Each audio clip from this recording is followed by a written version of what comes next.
Ngày 24 tháng 12 năm 2008, cả nước Mỹ chấn động bởi một vụ thảm án tại Colvin, một thành phố nhỏ thuộc ngoại ô Los Angeles, bang California, Hoa Kỳ. 9 người đã thiệt mạng trong một vụ nổ súng kinh hoàng trước khi ngôi nhà bị phóng hỏa thiêu rụi hoàn toàn. Kẻ thù ác trong bộ trang phục ông già Noel trà trộn vào bữa tiệc Giáng sinh của gia đình nạn nhân, rồi bất ngờ gieo rắc cơn ác mộng trong đêm tuyết trắng. Các bạn đang theo dõi kênh Văn Tùng Siêu Kỳ Án và mình là Hoài Bảo, giọng đọc mới của kênh. Nếu các bạn cũng yêu phá án và những câu chuyện trinh thám hấp dẫn, hãy để lại một like video và một subscribe để ủng hộ cho Văn Tùng Siêu Kỳ Án. Còn bây giờ, mời các bạn hãy theo dõi vụ án hôm nay nhé. Vào năm 2004, Bruce Jeffrey Bado, một kỹ sư điện hiền lành thân thiện, gặp Sylvia Ortega thông qua sự giới thiệu từ anh rể của Sylvia, người lúc đó làm việc cùng Bruce tại phòng thí nghiệm sức đẩy phản lực Jet Propulsion Laboratory. Sylvia khi ấy 40 tuổi, đã qua 2 cuộc hôn nhân và có 3 người con. Bạn bè của Bruce đều nghĩ rằng người bạn gái này là một người phụ nữ tốt bụng và phù hợp với anh. Trong thời gian đầu sau khi kết hôn, lời nhận xét này có vẻ đúng. Lúc đầu, Bruce bị thu hút bởi sự ấm áp và thân thiện của gia đình và vợ. Nhưng niềm vui ấy chỉ kéo dài trong một thời gian ngắn. Sau năm đầu tiên của cuộc hôn nhân, cô bắt đầu than phiền với bạn bè rằng Bruce đã thay đổi, trở nên lạnh lùng, khó chịu và xa cách. Hai người thường xuyên cãi vã về chuyện tiền bạc, khiến không khí gia đình trở nên căng thẳng. Đến tháng 3 năm 2008, cả hai quyết định ly thân. Sylvia đã cầu xin chồng cũ cho cô và con gái ở lại nhà cho đến khi con học xong lớp mẫu giáo. Nhưng Bruce từ chối thẳng thừng. Khi Sylvia vắng nhà để tham dự một buổi họp mặt gia đình, tên này đã lợi dụng cơ hội để thu dọn toàn bộ đồ đạc của vợ cũ ra ngoài, đồng thời cảnh cáo cô ấy nhanh chóng chuyển đi. Sylvia rơi vào tình trạng suy sụp và phải chuyển đến sống cùng chị gái ở Glendale. Vào ngày 13 tháng 6 năm 2008, Bruce đến cửa hàng Gunpowder ở Burbank, nơi hắn mua một khẩu súng ngắn với giá gần 1.000 USD tiền mặt. Đến ngày 31 tháng 7, tên này bị công ty sa thải do tội gian lận. Sau khi mất việc, hắn cố gắng nộp đơn xin trợ cấp thất nghiệp, nhưng mọi nỗ lực đều không thành công, khiến cuộc sống của hắn càng rơi vào bế tắc. Ngày 8 tháng 8, Bruce quay trở lại Gunpowder và tiếp tục mua thêm một khẩu súng ngắn. Trong những tháng sau đó, tên này đã liên tục ghé lại cửa hàng này và đến khi gây án, hắn đã sở hữu tổng cộng 5 khẩu súng ngắn. Không chỉ dừng lại ở việc tích trữ vũ khí, Bruce còn đặt mua một bộ đồ ông già Noel từ một cửa hàng hóa trang. Hắn thản nhiên nói với người bán hàng rằng bộ đồ này sẽ được sử dụng trong một bữa tiệc dành cho trẻ em, khiến không ai mảy may nghi ngờ. Do đó, hắn ta chỉ cần đặt cọc 200 USD và hẹn sẽ đến lấy vào tháng 11, trong khi thực tế, hắn đã âm thầm chuẩn bị cho kế hoạch tàn bạo của mình. Ngoài ra, tên đồ tể này còn đến một cửa hàng súng ở Iowa và mua 16 băng đạn, mỗi băng có khả năng chứa đến 18 viên đạn. Số lượng vũ khí mà Bruce tàng trữ đã vượt xa giới hạn pháp luật cho phép tại bang California, cho thấy mức độ nguy hiểm và tính toán kỹ lưỡng trong kế hoạch của hắn. Chỉ một tuần trước đêm Giáng sinh, cuộc hôn nhân của hắn với Sylvia chính thức chấm dứt, đẩy hắn đến tuyệt vọng và càng củng cố ý định trả thù đầy tàn nhẫn. Để hoàn tất mọi thứ cho kế hoạch, Bruce thuê 2 chiếc xe, một chiếc Dodge và một chiếc Toyota. Chiếc Toyota được hắn chất đầy các vật dụng cần thiết như bản đồ, nước, thực phẩm, quần áo và một bình xăng, chuẩn bị sẵn sàng cho hành trình tội ác mà hắn đã tính toán từng chi tiết. Vào đêm Giáng sinh năm 2008, như bao gia đình khác, ngôi nhà của gia đình Ortega rộn rã tiếng cười và niềm vui trong một bữa tiệc ấm cúng đón mừng ngày Chúa ra đời. Trong phòng ăn, ông Babayo Ortega ngồi bên vợ, người bạn đời đã gắn bó với ông suốt 53 năm, cùng con cháu của họ quây quần tham gia ván bài Texas Hold'em quen thuộc. Những đứa trẻ hồn nhiên vui đùa quanh hồ bơi, tiếng cười nói vang vọng khắp không gian. Riêng Michael, cháu trai 17 tuổi, mải mê chơi game online với bạn bè ở tầng 2. Tổng cộng có 25 người tham dự buổi tiệc Giáng sinh ấm áp đó. Tất cả đều vui vẻ và sẵn sàng tận hưởng một đêm đoàn tụ mà không ai biết rằng chỉ trong vài giờ ngắn ngủi, một thảm kịch kinh hoàng sẽ ập đến, cướp đi sự sống và niềm vui của cả gia đình. Khoảng 11 giờ 30 tối, Bruce Jeffrey Bado Mặc trang phục ông già Noel xuất hiện trước cửa ngôi nhà của vợ cũ. Trên tay hắn là một gói quà, nhưng bên trong lại không có chứa niềm vui Giáng sinh, mà thay vào đó là một máy nén khí được chuyển đổi để phun xăng và ít nhất 4 khẩu súng ngắn bán tự động 9mm, chính là những vũ khí nguy hiểm trong kế hoạch tàn bạo mà hắn đã lên từ trước. Khi cánh cửa mở ra, cô bé Katina Józefowski, con gái của Leticia Józefowski, em gái của Sylvia, vui mừng chạy ra đón ông già Noel đang đứng trước cửa nhà mình. Trong khoảnh khắc ngắn ngủi ấy, không một ai nghi ngờ rằng cơn ác mộng đang chực chờ. Ngay lập tức, Ruth rút súng và không một chút do dự bóp cò thẳng vào Katina. Phát đạn chí mạng trúng vào mặt đứa trẻ, biến không khí lễ hội ấm cúng của gia đình trở thành cơn ác mộng kinh hoàng. Cảnh tượng hỗn loạn nhanh chóng diễn ra, tiếng la hét, tiếng khóc vang lên khắp nơi. Gia đình Ortega sợ hãi, hoảng loạn tìm nơi ẩn náu dưới bàn ăn, cố gắng van xin kẻ sát nhân tha mạng, nhưng tất cả đã quá muộn. Ruth trong bộ đồ của ông già Noel tiếp tục điên cuồng xả súng, không để cho bất kỳ ai có cơ hội thoát thân. Theo lời khai của bà Irma Chapa Ortega, một nhân chứng tại hiện trường, thì con trai của ông Ortega là Charles đã nhanh chóng nhận ra kẻ mặc đồ ông già Noel chính là Bruce Jeffrey Pardo, người từng là một thành viên của gia đình họ. Trong khoảnh khắc kinh hoàng ấy, sự sợ hãi lan rộng, mọi người đều cố gắng tìm đường thoát khỏi ngôi nhà đã trở thành bãi chiến trường.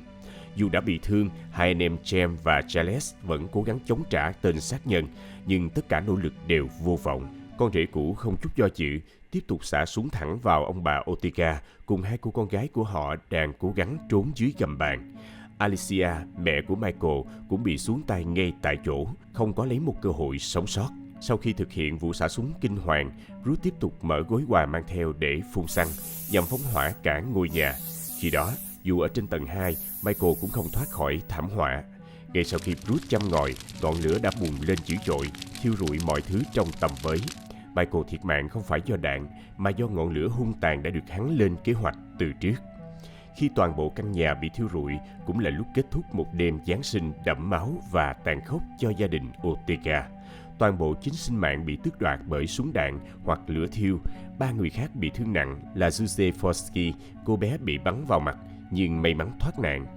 Một cô gái 16 tuổi bị trúng đạn ở lưng và một người phụ nữ 20 tuổi bị gãy mắt cá chân do nhảy từ cửa sổ tầng 2 để thoát thân. Một người của gia đình Ortega may mắn sống sót đã chạy thoát khỏi cuộc tấn công và đến nhà hàng xóm kêu cứu để liên lạc với cảnh sát và đội cứu hỏa. Ngay lập tức sau đó, 80 nhân viên cứu hỏa đã được huy động và mất 1 tiếng rưỡi mới có thể khống chế được ngọn lửa cao từ 12 đến 15 mét đã thiêu rụi toàn bộ ngôi nhà trong đêm Giáng sinh tàn khốc. Đám cháy quá mạnh đã khiến cho việc nhận dạng thi thể của các nạn nhân trở nên khó khăn, do đó các điều tra viên buộc phải sử dụng các phương pháp khác để xác định danh tính nạn nhân. Họ phải dựa vào hồ sơ nha khoa như hình ảnh X-quang răng và hồ sơ y tế như các vết sẹo hoặc những đặc điểm nhận dạng riêng biệt để xác định những con người xấu số đã thiệt mạng trong đêm định mệnh ấy. Sau khi tự mình tuyên án tử cho các nạn nhân vô tội, Ruth đã bỏ lại hiện trường những bằng chứng quan trọng, một cặp kính giả và một chiếc mũ của ông già Noel rơi lại ở sân trước. Theo kế hoạch ban đầu, Ruth định bỏ trốn đến Canada bằng máy bay vì đã mua vé cho chuyến bay của Air Canada. Tuy nhiên, sau đó cảnh sát phát hiện ra rằng hành trình chuyến bay từ Los Angeles đến Illinois, Pardo đã gọi điện nhiều ngày trước đó để nói với một người bạn trung học rằng anh ta định đến thăm, nhưng các điều tra không chắc liệu Bruce có thực sự định đến thăm bạn hay chuyến bay đó nhằm đánh lừa họ, vì Bruce đã đến thăm người bạn trước đó vào tháng 10 năm 2008. Tuy nhiên, dù thế nào thì kế hoạch bỏ trốn cũng không thể thực hiện vì trong quá trình phóng hỏa ngôi nhà, Bruce đã bị bỏng trên nhiều vùng cơ thể. Những vết thương nghiêm trọng đã khiến cho hắn không thể chạy trốn xa như kế hoạch ban đầu. Dù đang phải chịu đựng cơn đau kinh hoàng, hắn vẫn cố gắng lái xe đến nhà của anh trai mình ở Suma và tìm cách tự kết liễu đời mình. Vào lúc 3 giờ sáng, anh trai Bruce phát hiện thi thể của em mình nằm trên ghế sofa, bên cạnh là 2 khẩu súng. Sau quá trình khám nghiệm, Trung úy Fred Cora từ văn phòng giám định pháp y Los Angeles cho biết Bruce đã tự bắn vào miệng với một vết thương chí mạng ở đỉnh đầu. Một xét nghiệm độc tố đã được tiến hành để điều tra kỹ lưỡng hơn, dự kiến sẽ mất khoảng 6 tuần để có kết quả. Khi kiểm tra thi thể của hung thủ, cảnh sát phát hiện một chi tiết kỳ lạ. Tên này đã quấn 17.000 USD tiền mặt quanh chân bằng lớp bọc nhựa và mặc một loại đồ lót đặc biệt gọi là girdle để giữ tiền cố định. Sau đó, cảnh sát tìm thấy chiếc xe thuê của hung thủ đậu cách nhà của anh trai hắn một dãy nhà. Tuy nhiên, sau khi họ cố gắng di chuyển chiếc xe, lực lượng an ninh phát hiện đó đã bị gài một thiết bị gây nổ nguy hiểm, có thể phát nổ ngay lập tức nếu bị tác động. Điều này khiến cảnh sát phải vô cùng cẩn trọng khi tiến hành điều tra. Bên trong ngôi nhà của anh trai Bruce, họ phát hiện ra 4 khẩu súng ngắn đã trống trỏng và hơn 200 viên đạn. Cùng với đó, một số mảnh vải rách từ bộ đồ ông già Noel mà Bruce đã mặc, được gài chất gây nổ vô cùng tinh vi cũng được tìm thấy. Nhưng sự việc còn nghiêm trọng hơn rất nhiều. Tại ngôi nhà riêng của kẻ thù ác ở Montreux, California, cảnh sát đã tìm thấy các hộp đựng rỗng từng chứa súng ngắn bán tự động, cùng một khẩu súng đặc biệt tên là Benelli M2 Tactical và một bình xăng loại cực kỳ dễ cháy. Tất cả đều được thu giữ để trở thành tang vật. Tuy nhiên, điều khiến họ bàng hoàng nhất chính là một nhà máy bom ảo ngay trong chính ngôi nhà của tên đồ tể với những thiết bị gây nổ nguy hiểm. May mắn thay, cảnh sát đã kịp thời phát hiện ra trước khi thảm họa tiếp theo có thể xảy ra. Từ trước khi thảm kịch xảy ra, Ruth Bado có vẻ là một người đàn ông quyến rũ và hào phóng, nhưng đằng sau vẻ ngoài ấy lại là một con người đáng sợ, đang âm thầm chuẩn bị cho những kế hoạch tàn khốc. Trong rất nhiều con đường có thể đi, Ruth đã chọn kết cục đầy bi kịch và tàn bạo nhất để thực hiện kế hoạch trả thù của mình. Một nhóm chuyên gia FBI đã nghiên cứu hành vi của kẻ sát nhân và phát hiện hắn ta có nhiều vấn đề về sức khỏe tâm thần, bao gồm chứng tự yêu bản thân quá mức narcissism và rối loạn ám ảnh cưỡng chế obsessive compulsive disorder. Mặc dù những vấn đề này không thể biện minh cho hành vi tàn ác của hắn, nhưng căn bệnh này có thể là yếu tố góp phần thúc đẩy Bruce thực hiện tội ác kinh hoàng này. Thật đau lòng khi một buổi tiệc Giáng sinh vốn là thời khắc vui vẻ và đoàn tụ của gia đình lại trở thành thảm kịch chỉ vì sự giận dữ và căn bệnh tâm lý của một con người. Sự mất kiểm soát trong tâm trí đã đẩy Bruce vào con đường không còn lối thoát, dẫn đến cái kết tàn khốc cho cả gia đình Ortega. Đã 16 năm trôi qua, ký ức của những người còn sống vẫn chưa một lần thôi ám ảnh về sự kiện đêm Giáng sinh năm đó. Dù các thành viên trong gia đình đã cố gắng hết sức để gìn giữ những truyền thống và trải nghiệm vui vẻ, nhưng nốt trầm buồn và cảm giác sợ hãi vẫn len lỏi trong trái tim mỗi người. Gia đình Ortega vẫn thường xuyên tụ họp để ăn tối, tặng quà và chia sẻ những câu chuyện về những người thân yêu đã ra đi. Vào đêm Giáng sinh, thay vì đến nhà thờ, cả gia đình cùng nhau đến thăm nghĩa trang, nơi chôn cất các thành viên đã khuất. Một trong những cháu trai, người đã mất cả cha lẫn mẹ trong thảm kịch, hiện là người bảo hộ cho 3 đứa em nhỏ của mình, Leticia, và chồng của cô đã nhận nuôi cô con gái út của chị gái, nỗ lực mang lại tình thương và sự ổn định cho các cháu. Leticia không ngừng làm việc chăm chỉ để đảm bảo rằng những đứa trẻ còn sống sót vẫn cảm nhận được không khí Giáng sinh. Cô hiểu rằng những sự kiện đau lòng năm đó nên được giữ lại trong quá khứ, thay vì để chúng ám ảnh mãi trong hiện tại. Với tình yêu và sự kiên nhẫn, cô nhẹ nhàng giải thích cho bọn trẻ rằng ông già Noel xuất hiện vào đêm đó không phải là ông già Noel thật và rằng chúng không cần phải sợ hãi mỗi khi mùa Giáng sinh đến. Những đứa trẻ sống sót sau thảm kịch đã tham gia vào một chương trình chăm sóc đặc biệt, nơi các chuyên gia giúp cho các em vượt qua nỗi đau và chấn thương tâm lý. Nhờ sự hỗ trợ đó, những đứa trẻ dần học cách đối diện và vượt qua những tổn thương sâu sắc. Tuy nhiên, vết sẹo mà vụ thảm kịch để lại vẫn sẽ mãi hằn sâu trong trái tim gia đình Ortega.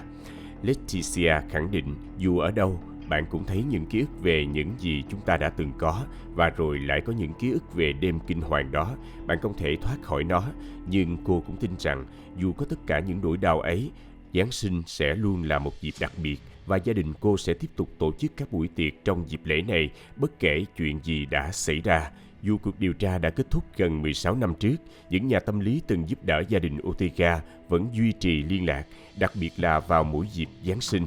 Họ quan tâm đến gia đình và luôn muốn đảm bảo rằng mọi người vẫn bình an sau thảm kịch đó. Cho dù tất cả trải qua nỗi ám ảnh kinh hoàng, Leticia tin rằng tình yêu là nguồn năng lượng mạnh mẽ nhất, có khả năng kết nối con người lại với nhau và giúp họ chữa lành vết thương. Cô nhấn mạnh tầm quan trọng của việc dạy con cái về tình yêu và lòng nhân ái để chúng lớn lên trở thành những tấm gương tốt cho xã hội. Cô chia sẻ, con cái chúng ta sẽ là tương lai của chúng ta và chúng ta phải là tấm gương cho chúng. Nếu chúng ta dạy chúng rằng hận thù và bạo lực là điều chấp nhận được và khiến chúng cảm thấy kém cỏi, thì chúng ta còn hy vọng gì? Thảm án này đã để lại trong lòng nhiều người sự tổn thương, nhưng cũng không ít người hoài nghi nguyên do dẫn đến sự việc này. Bởi theo điều tra từ phía lực lượng chức năng, trước khi gây án, Bruce Jeffrey Bado chưa từng phạm tội hay là có hành vi bạo lực nào, những người hàng xóm và những ai biết về hắn đều khẳng định rằng hung thủ là một người thân thiện, thường dắt chó đi dạo và tham gia các hoạt động tình nguyện tại nhà thờ xứ đạo của mình. Vậy điều gì đã khiến một con người có vẻ ngoài hòa nhã và tốt bụng này thay đổi đến mức gây ra thảm kịch kinh hoàng như vậy? Cảnh sát suy đoán động cơ của vụ tấn công liên quan đến vấn đề hôn nhân. Sylvia đã hoàn tất thủ tục ly hôn một tuần trước khi vụ tấn công xảy ra. Tuy nhiên, Bruce đã bị sa thải khỏi công việc kỹ sư điện vào tháng 7 năm 2008. Một số suy đoán cho rằng nguyên nhân ly hôn có thể là do Bruce che giấu đứa con trong mối quan hệ trước đó. Đứa trẻ này đã bị thương nặng trong một vụ tai nạn ở bể bơi vài năm trước khi Bruce quen Sylvia. Bruce và Sylvia kết hôn vào tháng 1 năm 2006, nhưng nhanh chóng ly thân sau khi Bruce từ chối mở tài khoản chung với Sylvia, đồng thời yêu cầu cô tự chăm sóc cho 3 đứa con bằng tài khoản chính của mình. Đến tháng 6 năm 2008, tòa án ly hôn phán quyết buộc Bruce phải chi trả 1.785 USD mỗi tháng tiền cấp dưỡng. Tuy nhiên, chỉ một tháng sau, Bruce bị sa thải vì lập hóa đơn sai giờ làm việc, và tòa án tạm hoãn việc cấp dưỡng do khó khăn về tài chính. Theo tài liệu tòa án, Bruce cũng bị yêu cầu trả cho Sylvia 10.000 USD để giải quyết vụ ly hôn. Nhưng trong một tuyên bố trước tòa, Bruce tỏ ra bất mãn, cho rằng Sylvia đang sống cùng cha mẹ mà không phải trả tiền thuê nhà, đồng thời tiêu xài tiền hoang phí vào những thứ xa xỉ như mua xe hơi sang trọng, các chuyến đi du lịch Las Vegas, ăn uống tại nhà hàng cao cấp, massage và chơi golf. Cuộc điều tra sâu hơn đã hé lộ rằng những mâu thuẫn cá nhân và tâm lý bất ổn đã âm thầm tích tụ trong lòng kẻ thù ác. Sau một cuộc ly hôn đầy đau đớn với Sylvia, cộng với việc bị sa thải và gặp khó khăn về tài chính, Bruce dần trở nên căng thẳng và trượt vào sự tuyệt vọng. Không chỉ cảm thấy bị bỏ rơi, hắn còn phải đối mặt với những khó khăn tinh thần mà dường như không thể giải quyết được. Mặc dù trước đây tên sát nhân đã từng sống một cuộc sống bình thường, nhưng chính sự thất bại trong hôn nhân và cuộc sống cá nhân đã biến những cảm xúc tiêu cực này thành ngọn lửa thù hận bùng cháy trong tâm trí của hắn. Bruce không còn nhận ra mình là ai, những vấn đề tâm lý không được điều trị đúng mức, kết hợp với sự dồn nén phẫn uất đã khiến hắn từ một người đàn ông yêu thương gia đình trở thành kẻ sát nhân máu lạnh. Thảm kịch này là một ví dụ điển hình cho việc những biến cố tâm lý nếu không được can thiệp kịp thời có thể dẫn đến hậu quả khôn lường. Qua vụ việc này, một bài học quan trọng đã được rút ra: việc quan tâm và nhận diện các vấn đề tâm lý ở xung quanh có thể giúp ngăn chặn bi kịch. Bruce Bado đã không nhận được sự hỗ trợ cần thiết trong những giai đoạn khó khăn nhất của cuộc đời, và chính điều đó đã đẩy hắn vào con đường tội ác. Chúng ta cần nhớ rằng, đôi khi những hành vi tưởng chừng như không nguy hiểm có thể là dấu hiệu của một sự tan vỡ sâu xa bên trong, và sự chú ý hỗ trợ kịp thời có thể cứu rỗi nhiều cuộc đời hơn mình có thể tưởng tượng. Các bạn nghĩ sao về thảm án đêm Giáng sinh cướp đi sinh mạng của 9 người vô tội? Hãy để lại ý kiến ở phần bình luận bên dưới để cùng thảo luận nhé. Và trước khi rời đi, đừng quên để lại một like, một subscribe và bật chuông thông báo để tiếp tục theo dõi những vụ án tiếp theo trên Văn Tùng Siêu Kỳ Án. Còn bây giờ, xin chào và hẹn gặp lại các bạn trong các video tiếp theo.